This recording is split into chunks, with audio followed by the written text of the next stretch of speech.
ಇನ್ನು ಮೂಳೆ ಸಿಕ್ಕ ಬಗ್ಗೆ ಅಧಿಕಾರಿಗಳ ಲ್ಯಾಪ್ಟಾಪ್ ನಲ್ಲಿ ದಾಖಲು ಮಾಡಲಾಗ್ತಾ ಇದೆ.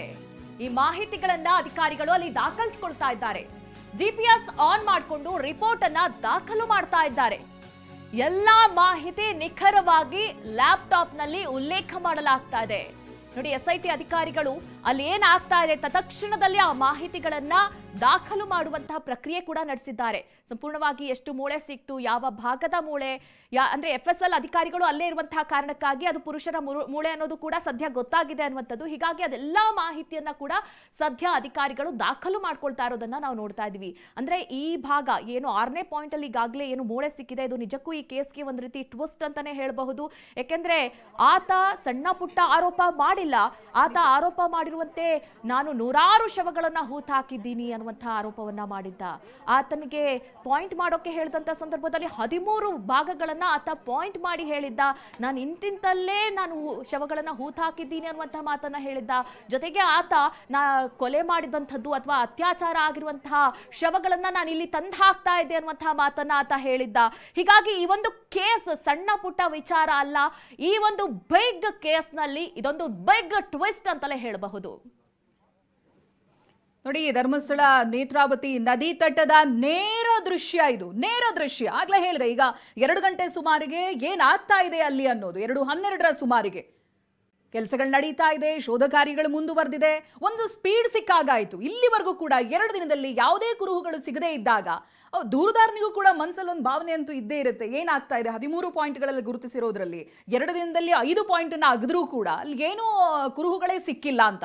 ಬಟ್ 6ನೇ ಪಾಯಿಂಟ್ ಆತ ಏನು ದೂರನ್ನ ಕೊಟ್ಟಿದ್ದ ಅದಕ್ಕೆ ಪುಷ್ಟಿ ಕೊಡೋ ರೀತಿಯಲ್ಲಿ ಕೆಲವು ಮೂಳೆಗಳು ಪತ್ತೆಯಾಯಿತು.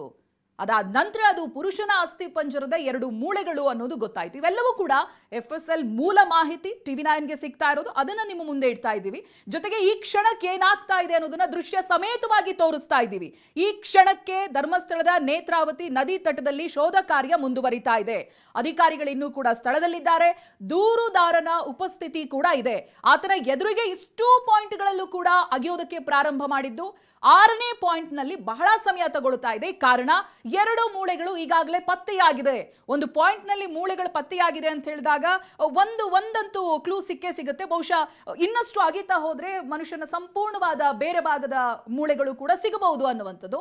ಆ ಕಾರಣಕ್ಕಾಗಿ ಇದೀಗ ಮತ್ತೆ ಈ JCBಗಳನ್ನ ಬಳಸದೇನೆ ಮನುಷ್ಯರನ್ನ ಬಳಸ್ಕೊಂಡು, ಕಾರ್ಮಿಕರನ್ನ ಬಳಸ್ಕೊಂಡು ಮುಂದೆ ಅಗೆಯುವಂತ ಪ್ರಕ್ರಿಯೆಗಳನ್ನ ನಡೆಸ್ತಾ ಇದ್ದಾರೆ. ನಿಮ್ಗೆ ಗೊತ್ತಿರಬಹುದು, ಪುಟ್ಟ ಪುಟ್ಟ ದೇಹದ ಭಾಗಗಳು JCB ರೀತಿಯಾಗಿ ಅಗೆಯೋದಕ್ಕೆ ಹೋದ್ರೆ ಬಹಳ ಕಷ್ಟ ಆಗ್ಬೋದು. ಪ್ರತಿ ಒಂದು ಹಿಡಿ ಮಣ್ಣಲ್ಲೂ ಕೂಡ ಹುಡುಕಾಟ ನಡೆಸಬೇಕಾಗ್ಬೋದು. ಬಟ್ ಅದೇ ಮಾನವರು ಅಗೆಯೋದಕ್ಕೆ ಶುರು ಮಾಡಿದ್ರೆ, ಈ ಕಾರ್ಮಿಕರನ್ನ ಬಳಸ್ಕೊಂಡು ಅಗೆಯೋದಕ್ಕೆ ಪ್ರಾರಂಭ ಮಾಡಿದ್ರೆ ಸುಲಭ ಆಗಬಹುದು ಕೆಲಸ. FSL ಅಧಿಕಾರಿಗಳಿಗೂ ಕೂಡ ಇದು ಸುಲಭ ಆಗುತ್ತೆ.